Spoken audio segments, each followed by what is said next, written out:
Change yourself, not the world.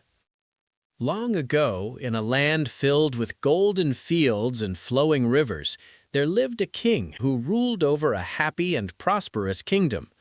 The people lived joyful lives, free from worry, surrounded by abundance and peace. Laughter echoed through the markets, and every home was filled with contentment. The king was loved not only for his power, but for his kindness and gentle heart. One day, the king decided to leave the comfort of his palace and travel across his kingdom. He wished to see his land with his own eyes and meet his people face to face. Unlike other rulers, he chose to walk on foot, believing it would help him truly understand the lives of those he governed. As he journeyed through distant villages and towns, people gathered around him with excitement. They spoke to him with respect and warmth, sharing their stories and expressing their gratitude. The king listened patiently, his heart filled with pride and happiness. He saw thriving farms, busy marketplaces, and smiling faces everywhere he went. His kingdom, he realized, was truly flourishing. Weeks passed as he walked across forests, hills, and dusty roads. But as the journey continued, something began to trouble him. The roads were rough and covered with sharp stones. Each step brought him discomfort, and soon his feet were bruised and aching. By the time he returned to the palace, he was both satisfied and deeply troubled. Sitting on his throne, the king could not ignore the pain in his feet. He called for his ministers and spoke with concern.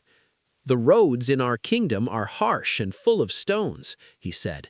"If I feel such pain, what must my people endure every day? This must be changed." Determined to solve the problem, the king made a bold decision. He ordered that all the roads in the kingdom be covered with leather so that no one would suffer while walking. The ministers were stunned. They exchanged worried glances, knowing the cost of such an order. Covering every road would require enormous wealth and countless resources. It would also mean sacrificing thousands of animals. Yet none dared to question the king directly.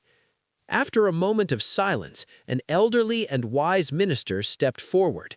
With humility and calmness, he bowed and said, "Your Majesty, your concern for your people is truly admirable. But instead of covering the entire kingdom with leather, may I suggest something simpler?" The king looked at him with curiosity. "Speak," he said. The minister replied gently, "Why not cut a small piece of leather and use it to cover your feet instead?" For a brief moment, the hall fell silent. Then realization dawned on the king's face.